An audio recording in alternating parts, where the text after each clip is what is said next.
अनंतपुर में जो कुछ भी हुआ गुर्जरों के साथ, उस पर बहुत ज्यादा राजनीति हुई, बहुत सारी बातें हुई, महापंचायतें हुई, लेकिन भुगतना सिर्फ और सिर्फ उन गुर्जर परिवारों को पड़ा जिनके घर पर बुलडोजर चला। लेकिन अभी भी ये मामला शांत नहीं हुआ है और बहुत सारे सवाल हैं जो आज मैं इस मुद्दे पर उठाना चाहूंगी संवाद के प्लेटफॉर्म पर। उन सारे सवालों का जवाब देने के लिए स्टूडियो में भी मेरे साथ मौजूद हैं अंतर्राष्ट्रीय गुर्जर महासभा के राष्ट्रीय अध्यक्ष कर्नल देवानंद गुर्जर जी। सर, आपका बहुत बहुत स्वागत है। नमस्कार, मैं हूं चेतना शर्मा। आप देखना शुरू कर चुके हैं संवाद भारत का भारत के लिए। तो सर, अनंतपुर में लगातार सिर्फ 1 महीने दिए गए। देखिए, जहां पर आप रह रहे हैं, बसे हुए हैं, बचपन निकला है लोगों का, बड़े हुए हैं, बूढ़े हुए हैं उस जमीन पर 1 महीने पहले नोटिस थमा दिया जाता है कि खाली कर दो, ये जमीन वन विभाग की है और नहीं खाली किया तो तुम्हारे घरों पर बुलडोजर चल जाएगा। बुलडोजर चला भी, लेकिन आप ये बताइए कि क्या गुर्जरों को निशाना बनाने के लिए ये हथियार भी कहीं ना कहीं आपको राजनीतिक सोच वाला तो नहीं लगता है? चेतना जी, सबसे पहली बात तो ये है कि देखिए, ये जो गुजरों के साथ सिर्फ यही नहीं हुआ है। मैं ये मानता हूँ देश के अंदर बड़ी अनगिनत जगह है जहां पर आए दिन गुजरों के साथ टारगेटिंग की जाती है। अब टारगेटिंग करने के कारण मैं जिसमें जाऊं तो हम किताब लिख सकते हैं, बट सवाल ये उठता है, आपने बहुत सही सवाल उठाया कि इनको टारगेट आफ्टर ऑल अभी क्यों किया जा रहा है। लोग बाग पंचायत, महापंचायत, इसमें मैं 3 बिंदु आपके पास कम समय लेते बता। पहली बात तो ये देखिए चेतना जी, गुर्जर समाज वो समाज है जो अपने गाय, बकरी, भेड़, बकरियां सदियों से रखते हुए जंगल के आसपास रहता था। और अगर हिंदुस्तान में अगर आज जंगल बचे हैं तो मैं मानता हूं सिर्फ ये गुर्जर बकरवाल और जो आदिवासी लोग हैं उनके कारण बचा है। पर ये जहां जहां लड़ाई हो रही है, ये गुर्जरों को टारगेट करके की जा रही है। इसके 2 कारण हैं। पहला कारण ये देखिए कि हिंदुस्तान के अंदर जब तक फॉरेस्ट एक्ट नहीं आया था, जब तक अभयारण्य की कोई कल्पना नहीं की गई थी, और ये 1970 के आसपास की गई थी, उससे पहले जहां लोग निवास करते थे उनकी पुश्तैनी जगह है। और दुर्भाग्य कहो, सौभाग्य कहो कि ज्यादातर इन जंगलों में निवास करने वाले आदिवासी या गुर्जर लोग रहते हैं। अब जब ये अभयारण्य बन गए, जंगल बन गए, लोगों को जानवर बचाने हैं और विभिन्न कारणों से इन्होंने एक गवर्नमेंट का कानून, आपको याद होगा देश का विभाजन हुआ था, जब जिन लोगों ने वो विभाजन की रेखाएं खींची थी, उनकी अकल तो मैं क्या बोलूं, जितना बोलूं उतना कम है। उन लोगों के लिए तो नरक में उनको जगह ना मिले। उन्होंने देखिए हमारे गुरु नानक साहब की जगह को तो पाकिस्तान में कर दिया, हमारे कई प्रमुख मंदिरों को पाकिस्तान में कर दिया। तो ये जो लाइन खींचने वाले लोग होते हैं, ये थोड़े से मैं मानता हूं उनको समझ नहीं होती है।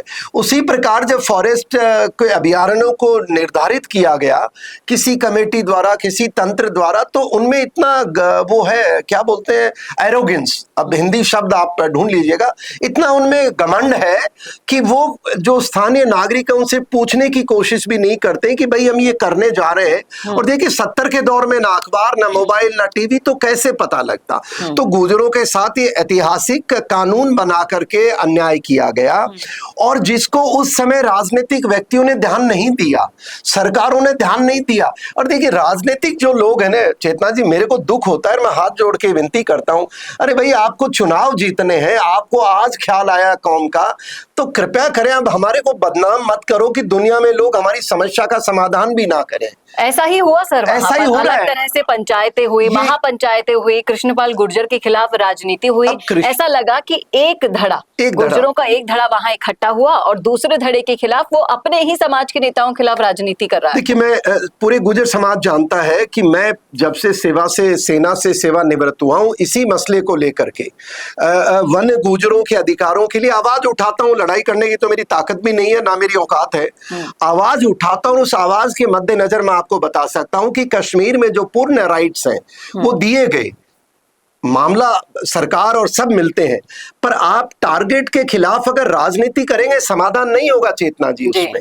क्यों? क्योंकि अब जैसे जिन नेता का आपने कृष्णपाल जी का नाम लिया, वो भी सम्मानित नेता हमारे समाज के, महापंचायत करते हैं, वो भी सम्मानित नागरिक हैं।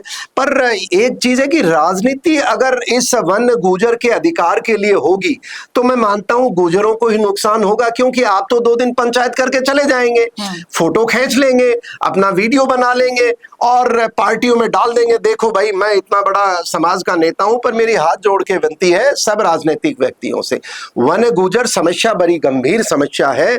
आज भी हमारे, आप राजस्थान में क्यों, यूपी क्यों गए?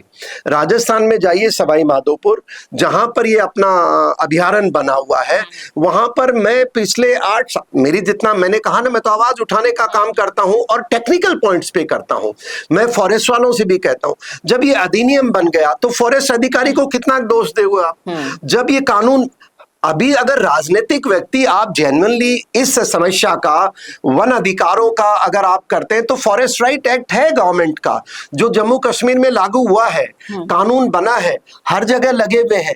तो आपको राजनीति छोड़ करके अब इन कानून के अंदर बदलाव करने के लिए हमें आग्रह करना चाहिए, जो भी लोग हैं। अब होता क्या है, आपने सही कहा, जो लोग कहीं पावर में नहीं है, जो लोग 2 वोट ले नहीं सकते, जो लोग जो तंत्र है उसके खिलाफ खड़े होना चाहते हैं, वो उनका अधिकार है, मेरी उनसे शिकायत नहीं है। पर मैं गुर्जर प्रेमी लोगों से आग्रह करता हूं, इस समस्या का समाधान देश के अंदर जो कानून बना है, उस कानून के अंदर संगतियों को दूर करने के लिए हर पॉलिटिकल पार्टी को, सरकार को एक मंच पे आकर इन वन गुर्जरों के अधिकारों की रक्षा करनी पड़ेगी। अन्यथा देखिए, जिस प्रकार से वो मैं सुन रहा था उनका, अपने कृष्ण पाल जी का, वो कह रहे थे एक विचार वाले महापंचायत। चेतना जी, मैं भी एक संगठन है गुर्जरों का, आप जानते हैं, मैं उसका राष्ट्रीय अध्यक्ष हूं, और हम सेवा वाले संगठन हैं। मेरे पास ना तो कोई बड़ी भीड़ जुटाने के तंत्र है, पर आवाज उठाते रहते हैं। मुझे तो पता भी नहीं लगा कि कोई महापंचायत हुई है, तो कृष्णपाल जी के साथ मैं खड़ा हूं। देखिए सर, अगर आप एक ही व्यक्ति विशेष अपने विचार वालों को, अरे भाई, महापंचायत तो मतलब है कि समाज के जो प्रमुख लोग हैं, यही मैं कहना चाह रही हूँ कि महापंचायत का मतलब होता है कि समाज की जितनी भी समस्याएं हैं उनका समाधान के लिए पूरे राष्ट्र से किया जाए, उसके लिए एकत्रित हो, ना कि राजनीति करने के लिए। पर दुर्भाग्य है, देखिए, राजनीति हर जगह घुस चुकी है, क्योंकि राजनीतिक लोगों के पास 2 चीजें हैं, एक तो उनके पास पैसा है, दूसरा बाहुबल है, और तीसरा उनका एम क्लियर है कि मेरे को राजनीति में आना है और कंधा इन गरीबों का इस्तेमाल करना है, और वो करते रहेंगे सदियों से। अब आग्रह यही कर सकता हूं, आज मोबाइल का जमाना है, सारे बच्चे देख रहे हैं, सारे समाज के लोग देख रहे हैं, और गुर्जर समाज में मैं अनजाना चेहरा नहीं हूं। मैं यही आग्रह कर सकता हूं, देखिए, अगर हम सही मायने में इन वन गुर्जरों की समस्याओं का समाधान चाहते हैं, तो देखिए, जो फॉरेस्ट के कानून बने हैं, जो अभयारण्य के कानून बने, उनको कानून बदलवाना पड़ेगा। फॉरेस्ट अधिकारी क्या करेगा? अगर उसके क्षेत्र में सीमा खींची हुई है तो तार लगाएगा बेचारा, और वो आपका बच्चा भी हो सकता है, मेरा बच्चा भी हो सकता है। तो इसके लिए यह है कि अब हमको, अगर सारे राजनीतिक लोग इकट्ठे हो जाएं और कृष्णपाल जी की मदद ले, वो तो केंद्रीय मंत्री है, और उन्होंने उनका स्टेटमेंट भी सुना था, तो मैं मानता हूं राजनीति नहीं होनी चाहिए। और जो ये महापंचायत की जो हम बातें करते हैं, ये भी गलत है। या तो सबको बुलाइए, सबके विचार लीजिए। ऐसा तो नहीं हो सकता कि आपकी महापंचायत में आपके विचार वाले 5 लोग आ जाएं, बाकी गुर्जर समाज के जिनके विचार आपसे भिन्न हो सकते हैं, पर सबको मौका मिलना चाहिए, ऐसा मेरा मानना हो। और समस्या समाधान की तरफ हम काम करें, ना कि राजनीति करें, ऐसा मेरा विनम्र आग्रह है और हाथ जोड़ के विनती करता हूं। जी, ये बिल्कुल सही कहा आपने। और महापंचायत का फायदा भी उस दिन होगा जिस दिन समाज की समस्याओं को दूर करने का संकल्प उन महापंचायतों में लिया जाएगा, ना कि राजनीति करने के लिए आपको दूर दूर से बुलाया जाएगा। सर, बहुत बहुत शुक्रिया इस मुद्दे पर अपनी राय रखने के लिए। क्या कहते हैं आप इस मुद्दे पर? रखिएगा राय कमेंट बॉक्स में। इस वीडियो को ज्यादा से ज्यादा शेयर करना ना भूलिएगा, ताकि अगली महापंचायत में आप जाएं तो कुछ सोच समझ करके जरूर जाएं। कैसा लगा वीडियो बताना ना भूलिएगा, और ऐसे वीडियोस के लिए देखते रहिए संवाद भारत का, भारत के लिए। नमस्कार। अगर आपका सपना है अपना खुद का न्यूज चैनल शुरू करने का, लेकिन सोच रहे हैं कैसे शुरू करें, तो आप चिंता छोड़िए, क्योंकि आपके पास है एक ऐसा मीडिया पार्टनर जिसके पास है तजुर्बा, तकनीक और तगड़ा ट्रैक रिकॉर्ड।